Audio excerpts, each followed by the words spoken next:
Well, this is about the use of children and infants in gang-stalking skits, street theatre, and directed conversation. What I've noticed is some of the children used in these skits and for gang-stalking are far too young to be coached. I'll give an instance of that. I was in a town centre, and in front of me there was a man and a woman, and they had a small child with them, and they also had a pushchair. And in the pushchair was an infant. He was probably about 18 months old. And just while they was in front of me, the child just started squealing my name. What happened when the child was squealing my name is that the parents were just laughing, and not in a way that suggested that they'd told the infant to do it, in a way that, oh, he's being silly, what's he doing? You know, children do unexpected and humorous things, and that was the way that it came across, that's what the attitude they had. That I do not believe that they'd coached that child. For one, the child was like 18 months old. How can you coach an 18-month-old baby? How can you say he could have been younger? How can you say, right, just that moment as we go past this lady, just shout out this word? You can't coach an 18-month-old baby to do that. Plus, the baby doesn't know me from Adam.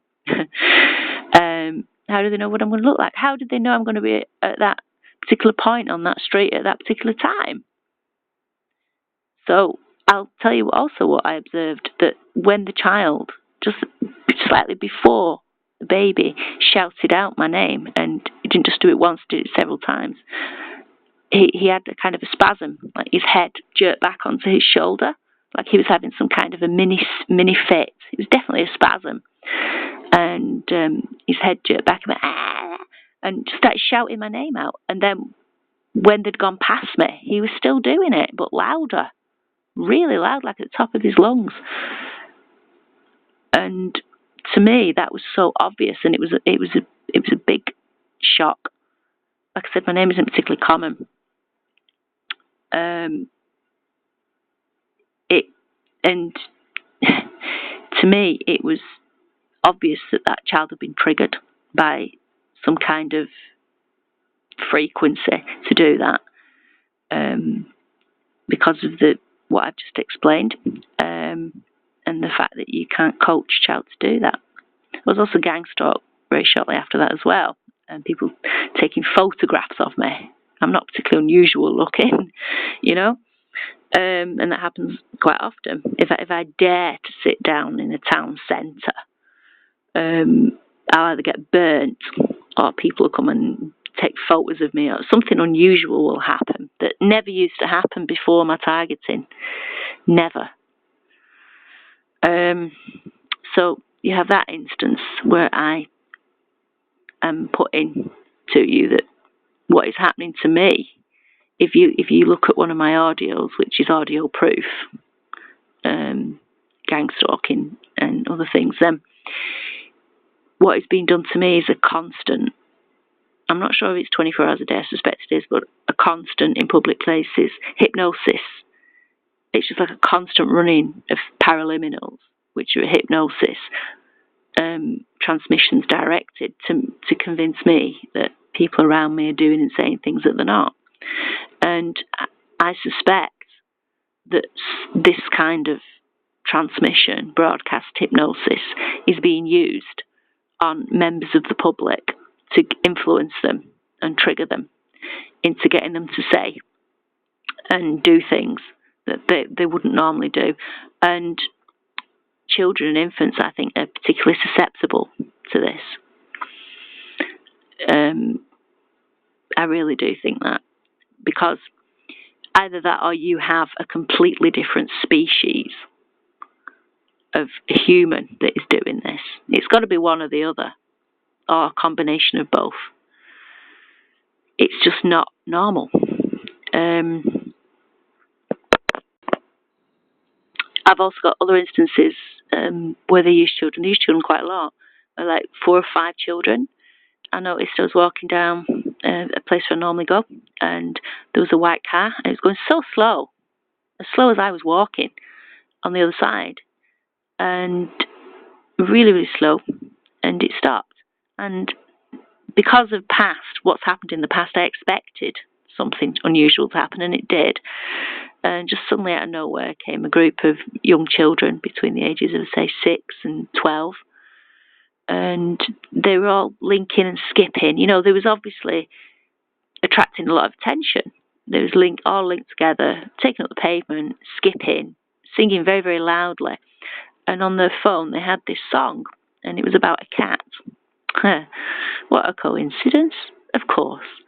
And they were singing along to it. And I recognised the singer's voice. It's a very heavy, very thick voice, you know. And that had been used on another track, which I've talked about in my targeting part 1. And they were singing this song, and then when they went past me, when they was a little bit out of the way, I heard them shout my cat's name. Now, if you've listened to my other audio, you'll know that transmissions are being used to kid me that this is happening, and that what's happened on many occasions is when it's been prolonged, I've actually took a very good quality recorder and I put it in the area nearest to where, because when you go over to where this sound is coming from, it stops, you see.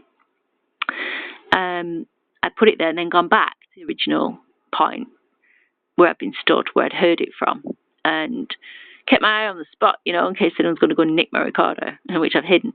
And then when I've retrieved it, I've heard all the shouting and carrying on and all the nonsense. Then when I've gone and retrieved the recorder, there's been nothing on it. So I worked out that it's a near-field transmission because it can only be recorded from within a particular area of my person. But it's a near-field transmission done to make me believe that it's coming from far away, if you hear what I'm saying. Just like when you watch a TV program and they have the recording of somebody shouting from far away in a football pitch or something. You know, it's a near field transmission. It's coming from the TV, but it sounds like it's going far away. So that's what they're doing. But I wasn't sure if the children was actually saying that or if it was a transmission. But the white car was there and it was watching my reaction because it followed me and it stopped there. And then when I was walking, it would pull up on the other side. So they blatantly wanted to see how I was taking this. Some of it is much the same as what the adults do, but it's using children. So it makes me wonder whether some of the adults are complicit. I think some definitely are. And I think some are being used in this network of this control, just like you can send a signal from your mobile phone.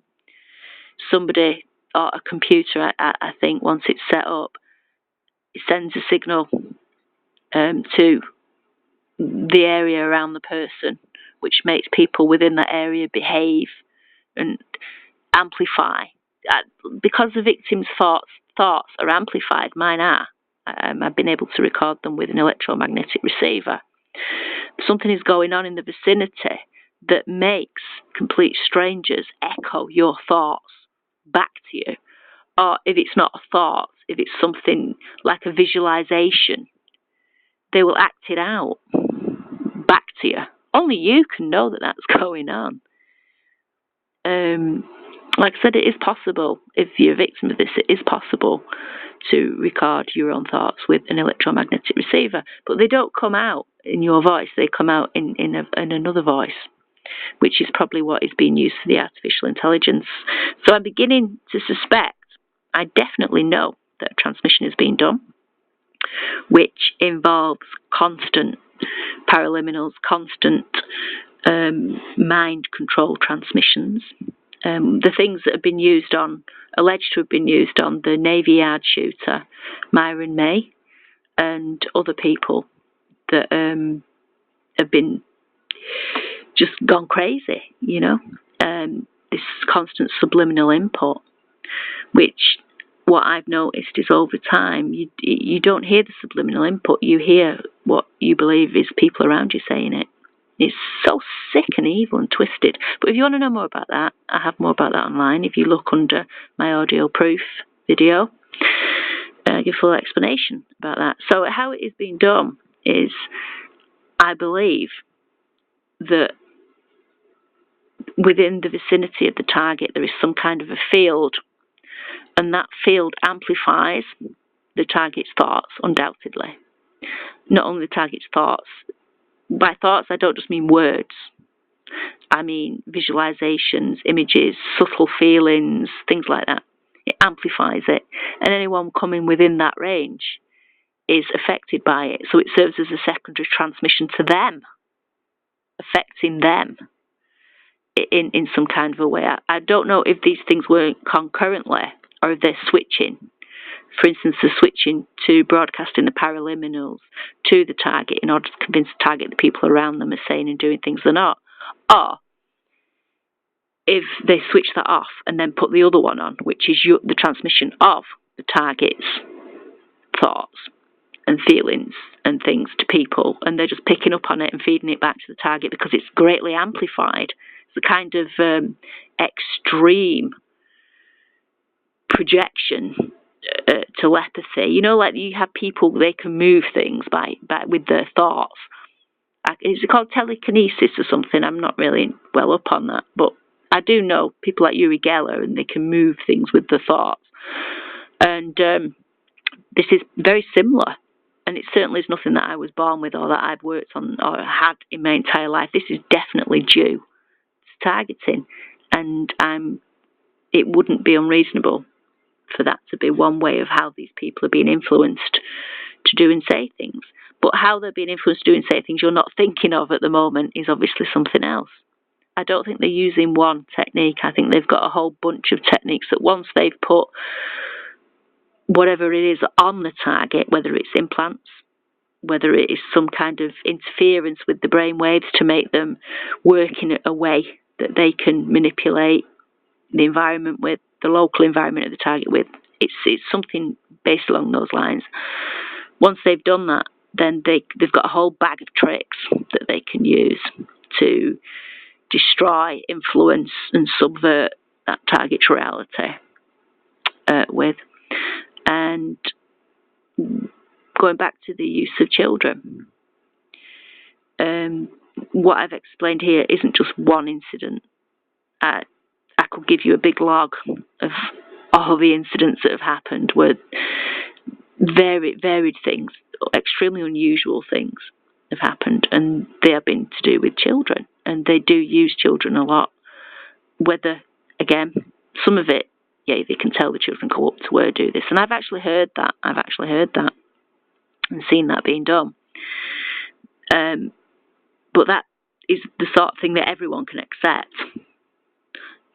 Most people can accept, but when you start talking about transmissions and influencing, secondary influencing through amplification of brain waves and creating a field, if you think about how a mobile phone works, the screen and the keypad are only necessary because it's a mobile phone. But what about if the screen was your own consciousness or somebody else's consciousness, and the keypad was your intention or your will?